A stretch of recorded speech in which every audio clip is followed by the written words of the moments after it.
Kapag masyado kang totoo, marami kang hindi makakasundo. Hindi lahat kayang tanggapin ang katotohanang dala mo. Minsan, mas gusto nilang pakinggan ang kasinungalingang nagpapagaan ng loob nila kaysa sa realidad na maaaring makasakit.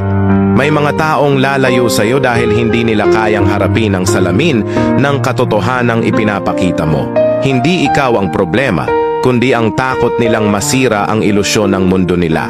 Pero sa kabila ng lahat, may ilan pa ring mananatili, ang mga taong kayang pahalagahan ang katapatan mo.